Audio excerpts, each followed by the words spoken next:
Anybody, unless you're looking for money and fame and you're a racist, wouldn't jump on the bandwagon and saying, I'm going to put money for a kid that killed another kid. No wonder God can't bless black people, because black people got a heart of retribution and vengeance and violence and anger. They want to get back at white people.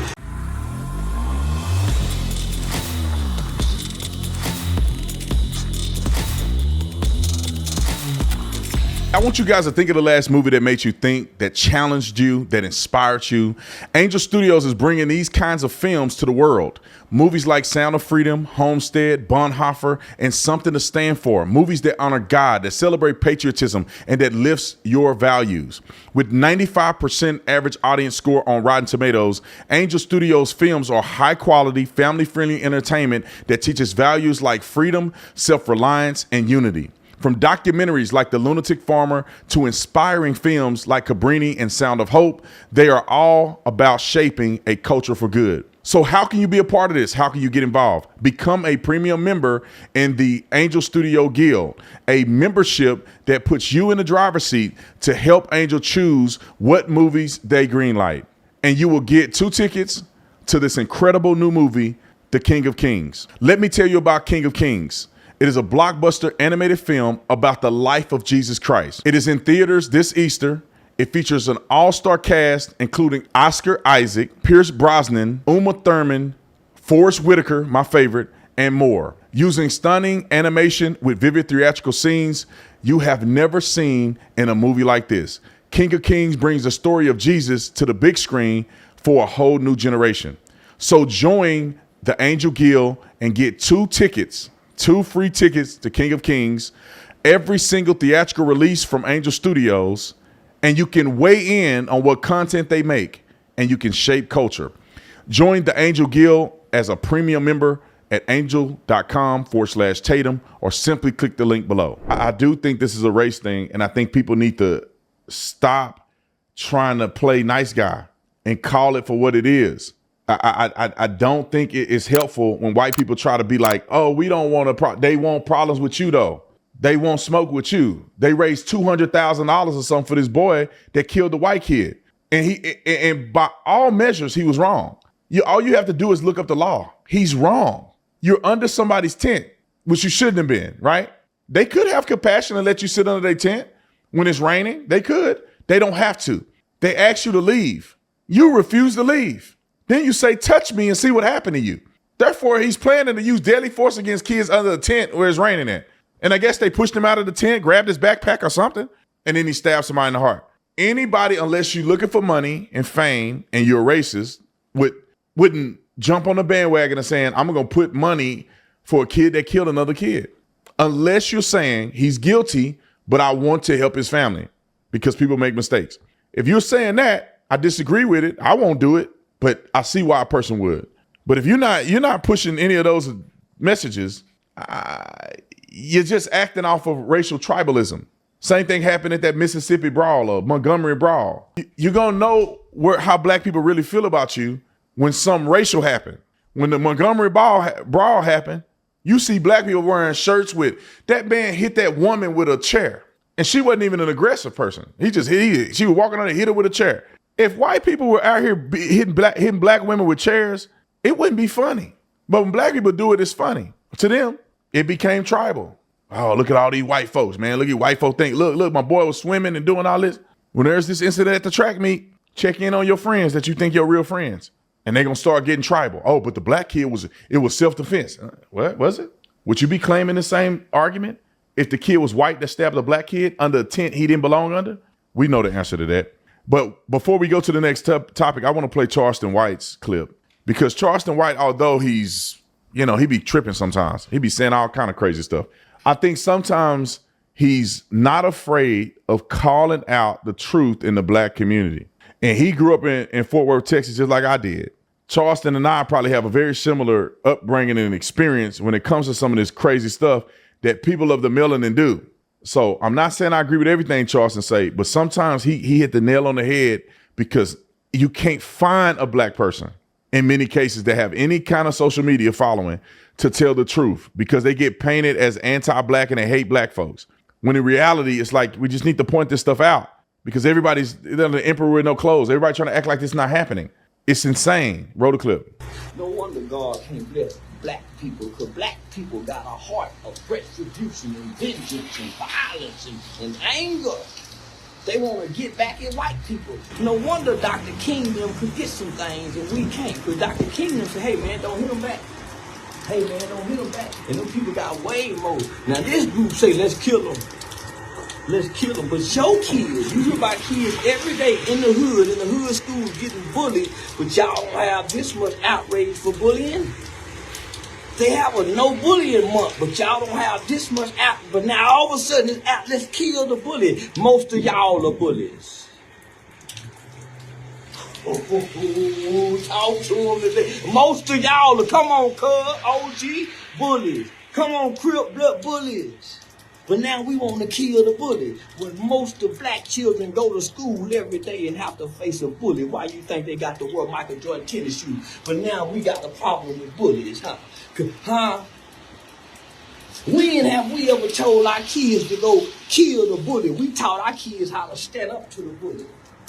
No matter if it was two of them, fight both of them. But you don't put your life in danger to kill unless you got killing in you. But if you listen to kill music, you got killing in you. There's no way good kids kill. I know a nigga stabbed the girl 93 times, but before he got to 93, he dropped the knife. She begged and she pleaded. He dropped the knife. But because he was abused and he had anger and he had rage inside of him for what his daddy was doing to him, he finished up. What's in you gonna come out of you. And good kids don't stab people to death, y'all. This is a kid with some trauma. Let's get the background story first. Just because he out there in Frisco.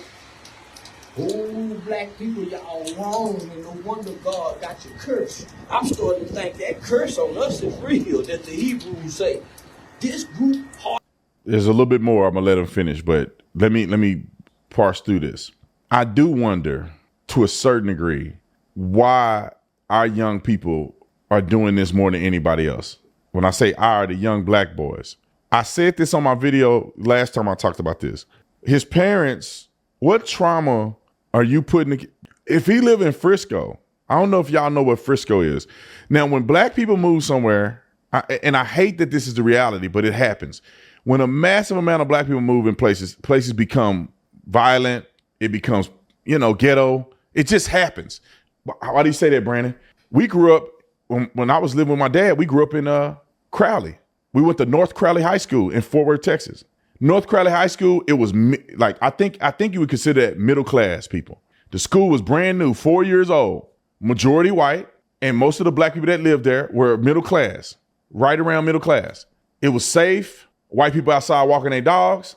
We could drive around, go to the park. All the kids play together. It was safe. It was a great environment to grow up in. And they brought the projects and moved it right across the tracks over there on McCart. I think it's called McCart. And all of a sudden, the community began to go downhill. Now they breaking in people's cars. The football team good. I think they won a state championship. Basketball team good. The sports teams go up. Crime. All that stuff go down. The school system is not what it was when I went to North Crowley. I guarantee you that school is low performing now, when it was a high performing school when I went there. It's unfortunate. Frisco, Texas. We lived in Plano. Well, my mom lived in Plano, Frisco when I first went to college. She was married and she lived there. And none but white people. Very high-end area. Frisco, Texas was upper middle class. $1 million homes, all that stuff in Frisco, Plano, brand new. And now they move these people in there, and now stuff get a little weird. Let me say this. This young kid is troubled enough that he lives in Frisco, Texas, and is bringing a knife to school. I want you to think about your city and think about the most prestigious city in your community, which in your metro area. And then think about a kid with a knife at that school and doing stuff like that. You say, well, how did it get to that point where kids are bringing knives to school? When in Frisco, Texas, and Plano was like upper echelon. And now you got kids bringing knives to schools and practice and all kind of other stuff. It's a problem. The music we listen to is a problem. And if you don't believe it's a problem, you're deranged, because it's brainwashing. I was a very angry young man when I was younger. I would blow up on people all the time. Why? Because I'm introducing violence into my mind every day subconsciously. I can still to this day rehearse some of the most violent rap music that I've ever heard to this day. Hadn't listened to it in decades. I can rehearse it verbatim, word for word. You're conditioning your subconscious to be violent and it comes out of you. Finish the clip. It's tasteful. No compassion. I remember telling my brother one time, God will never let you out of jail if you ain't got no remorse for the people you killed. No remorse for the man's family. No remorse for the man's boy's father, mother, brother. But y'all got so much for Lil Ronnie, and Lil Ronnie brought death on. Look, come on now. Lil Ronnie brought death on himself, and y'all had all the compassion. But here it is, a white kid, two little boys having some boy issues. And one little boy killed another little boy. You mean to tell me you black people ain't got no compassion for neither side? That's why you curse, black folks. That's why your situation, God is looking at y'all hearts. That's why your finances can't be increased. That's why your children won't go to the NFL. God is looking at y'all hearts. Black people, y'all ought to be ashamed. That's why your children are dying and being murdered the way they're being murdered. They've been your grandchildren. Man, you curse. Now let me speak to that issue. Do I think black people are cursed? Maybe not to the extent that Charleston is saying, but I do think it's a problem, man.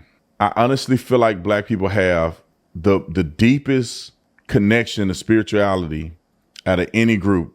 And when you have a deep connection to spirituality, you're worshiping, the church is good, religious, you get judged harsher. And when y'all out here playing with God, I feel like that's why things don't go well.